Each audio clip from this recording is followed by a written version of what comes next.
العلي العظيم.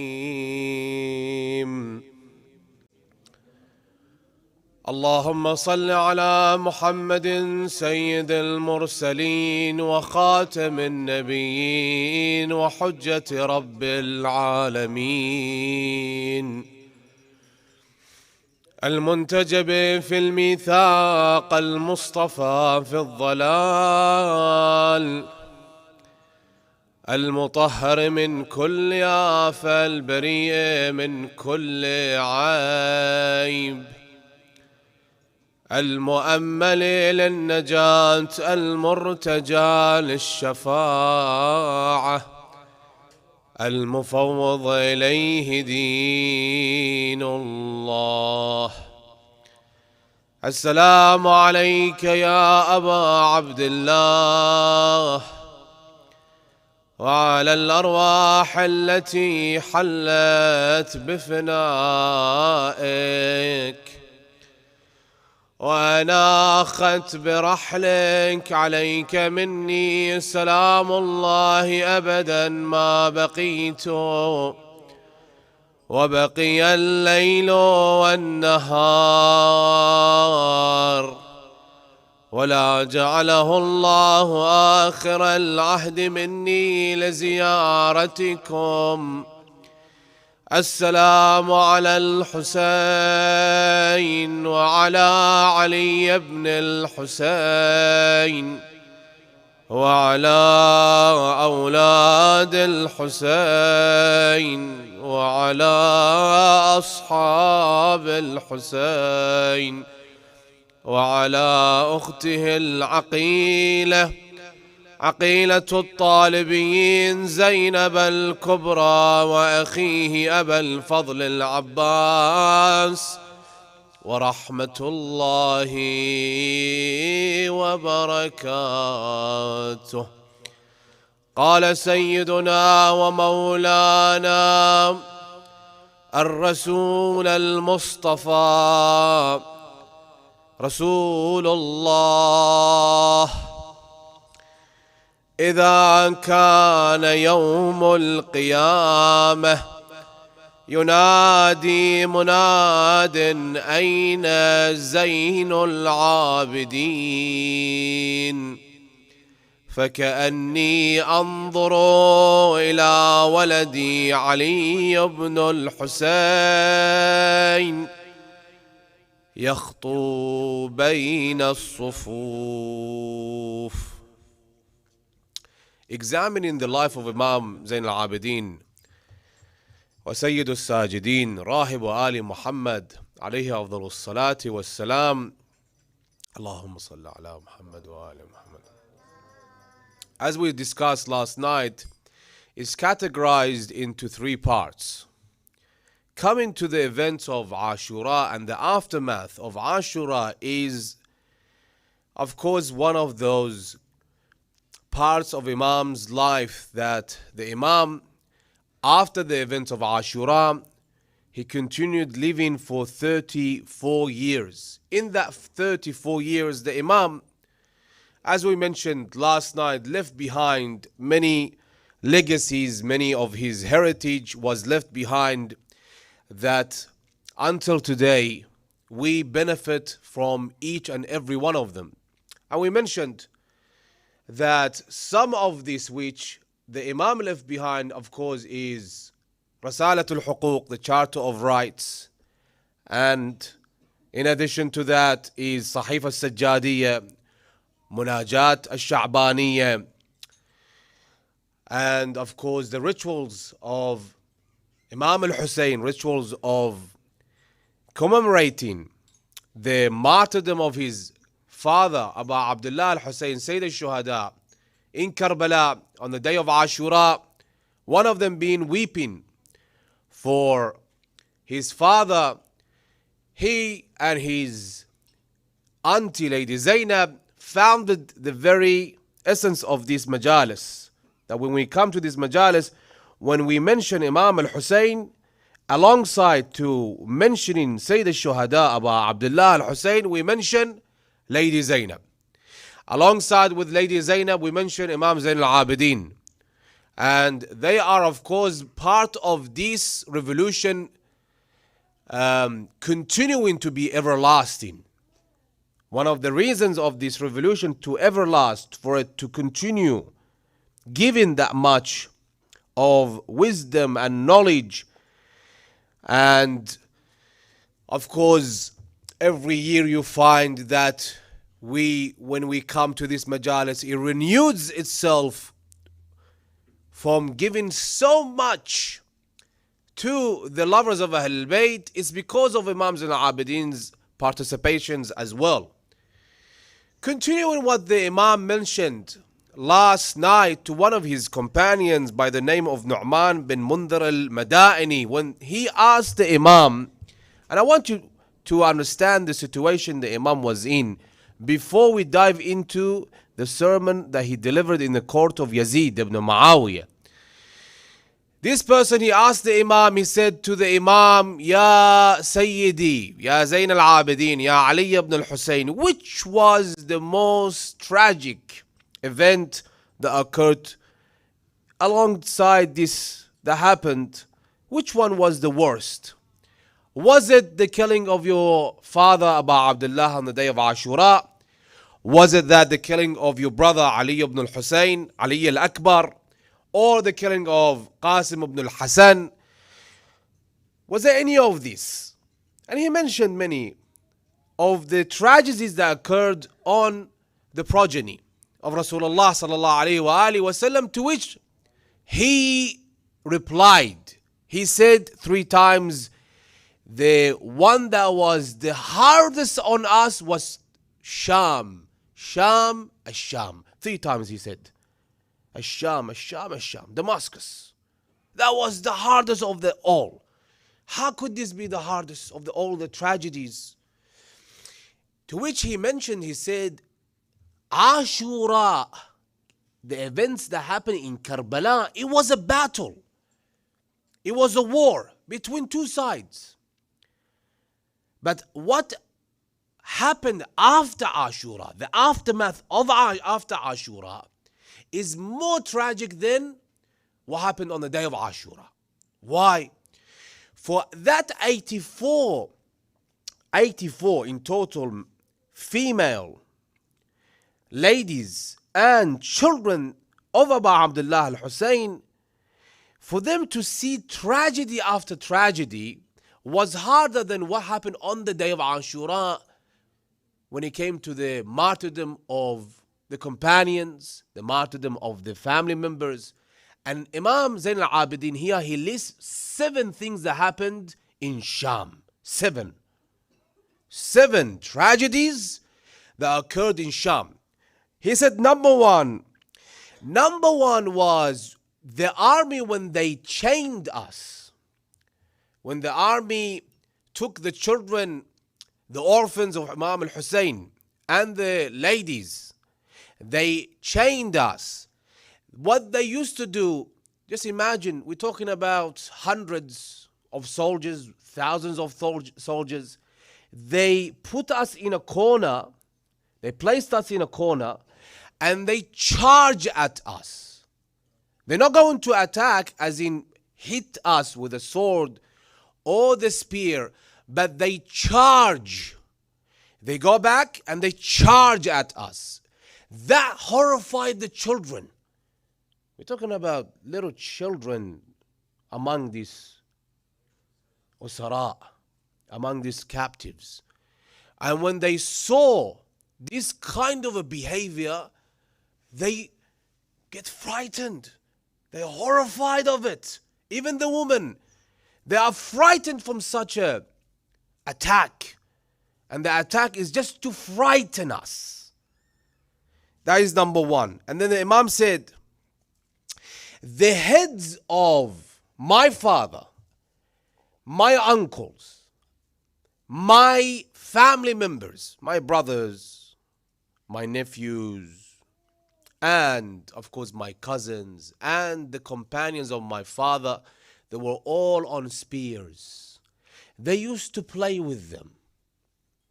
They used to jump up and down. sometimes even the heads, they fall from the spear on the ground. The Imam, he himself mentioned that the head of my father, Sayyid al-Shuhada, Aba Abdullah al-Hussein, and my uncle, Abu al-Fadl al-Abbas, Qamar Bani Hashim, fell on the ground. And for them, this was a game. For them, this was a game. The Imam here is mentioning one thing after the other. Tragedy, one after the other. And the Imam says that they took us from an alley to an alley. From an alley to an alley. From sunrise to sunset. That's long hours. They paraded us from sunrise to sunset.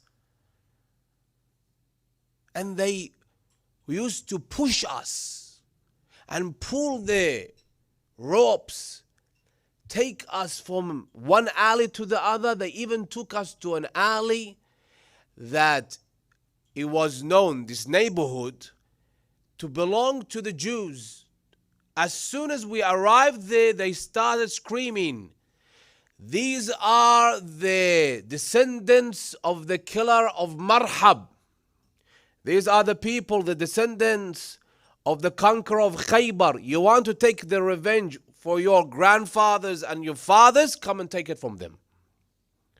Group of children and women, they start throwing at us rocks, and they start throwing at us fire, coals of fire, that the Imam himself mentions that I was on a mule going through these alleys, that a woman came and she threw on my head a piece of coal. This came on my head, burned some of the turban and burned some of the foreskin of my head. The Imam here says, because I was chained, I couldn't move that. So I was burnt. The Imam Salamullah alayhi, he mentions that they took us to a slave market to sell us as slaves. But Allah subhanahu wa ta'ala didn't want that to happen. So we came out of the slave market without any of us being sold. For a son of Rasulullah, for a daughter of Rasulullah to be sold as slaves, this is the most tragic event that can happen in history. For an orphan child of Abu Abdullah al-Hussein to be sold as slaves, this is one of the most tragic events in the history of mankind. And of course, the Imam here, Salamullah alayhi, says they took us to a ruins, Kharabah, had no shelter. When it's day, the sun shines and the faces of my aunties and scorches the faces of my aunties. And when it's night, the cold weather harms them. And of course, there is no safety there. It's dark. So the Imam, when they arrived in Sham, and the ahadith mentioned that they arrived on the 1st of Safar. 1st of Safar. So from the 10th of Muharam until 1st of Safar, they are being taken from a city to a city, paraded around for the people to see them. Some of these cities belong to the Muwalun of Ahl al-Bayt, Muwalis, Shia of Ahl al-Bayt, Salamullah alayhim. Some of these cities were enemies of Ahl al-Bayt, Salamullah alayhim. And for them to enter Sham, and Sham, we are talking about a city that they cursed Ali ibn Abi Talib for more than 20 years. We are talking about a city that the people were raised to hate the family of Rasulullah sallallahu alaihi wasallam. That's why when the news of Imam Ali's martyrdom reached Sham, they asked the people of Sham, where was Ali killed? To which they replied, he was killed in the mosque. What was he doing in the mosque? That was their knowledge about Amir al-Mu'mineen, the commander of the faithful. What was he doing in the mosque? They said he was praying. To which they asked this question, and this is baffling question, shocking question. To which they said, did Ali ever pray? Amir al-Mu'mineen, Ali ibn Abi Talib, this is the question these people ask. So the Imam, after all of this, and Yazid is drunk with, of course, alcohol, and he's drunk with power.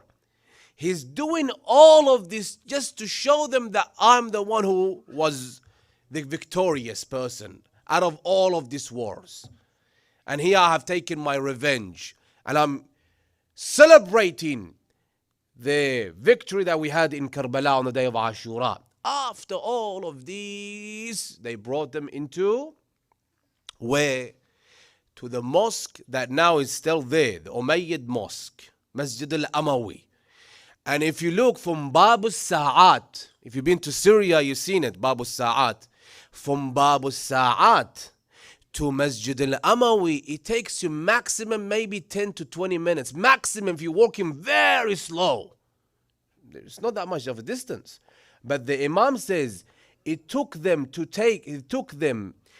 from sunrise to sunset for us to arrive in Masjid al-Amawi.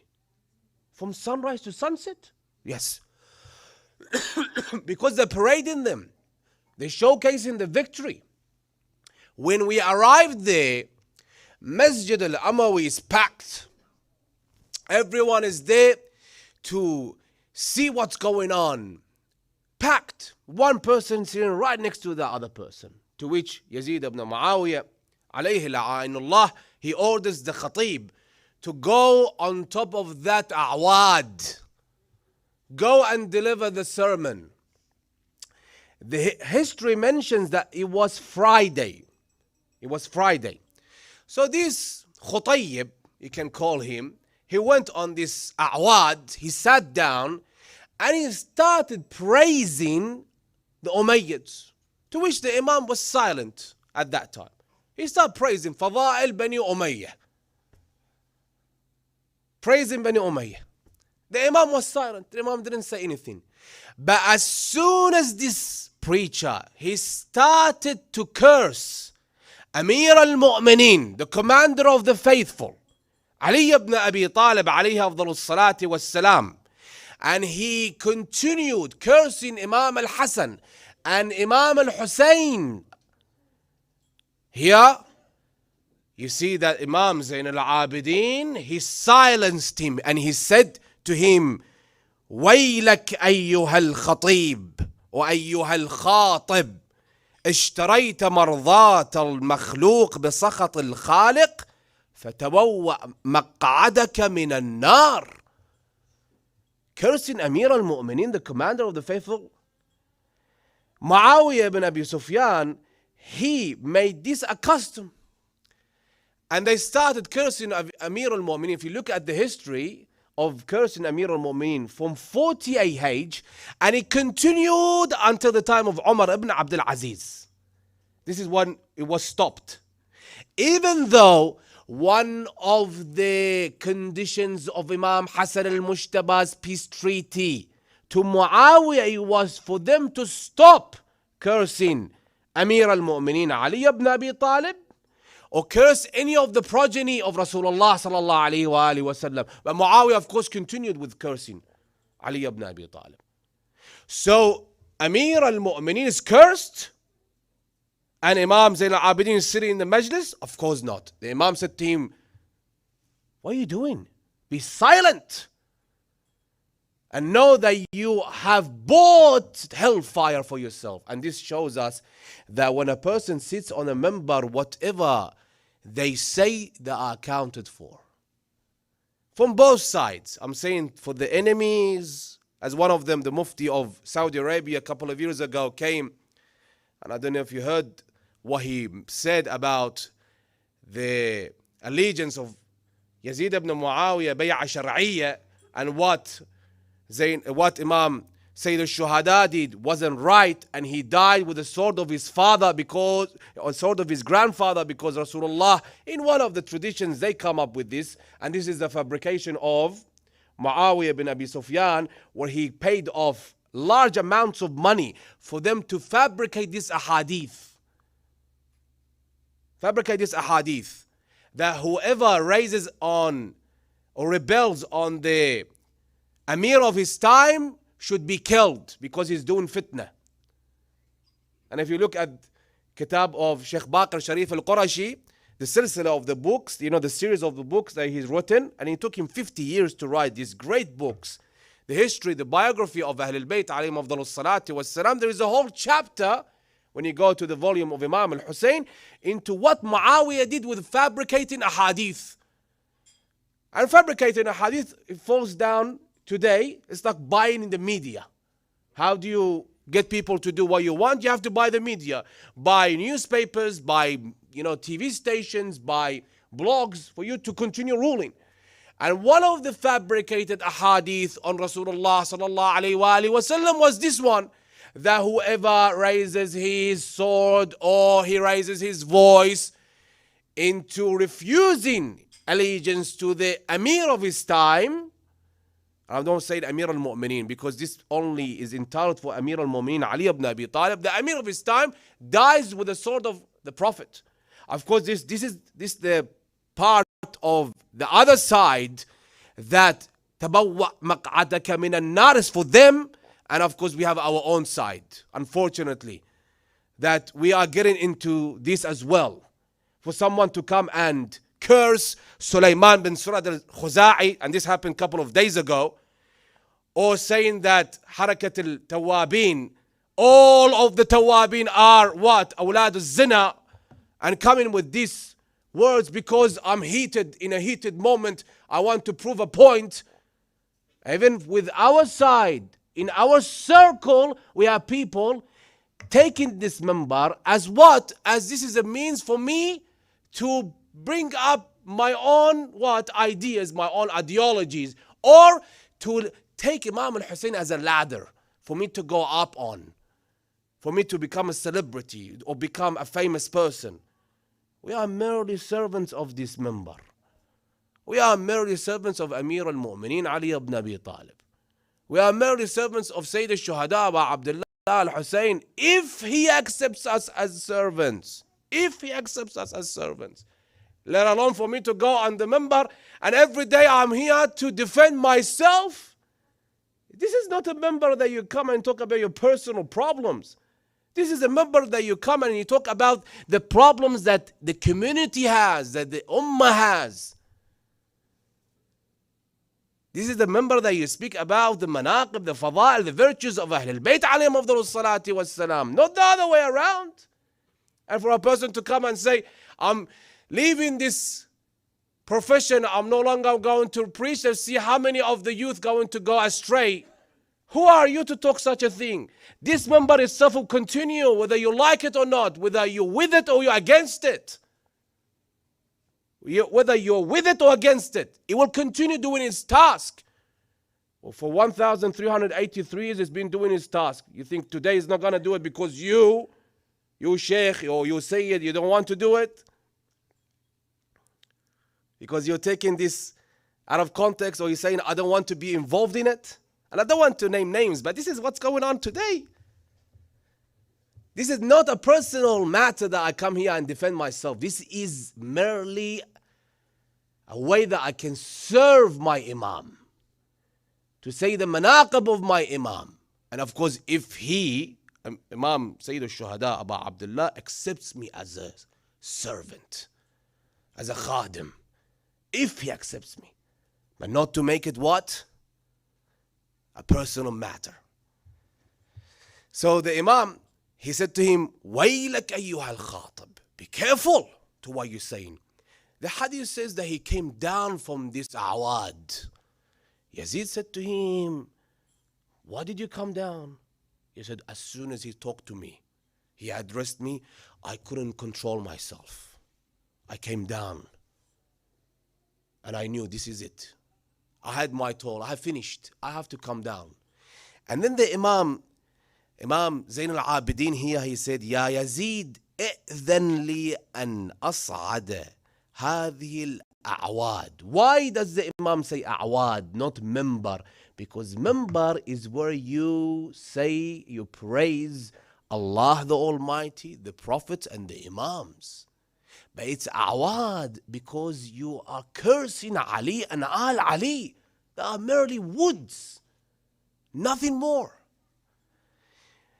And then the Imam said, and this is what should be on top of every public speaker, every khatib, whoever takes this profession as what? As his profession.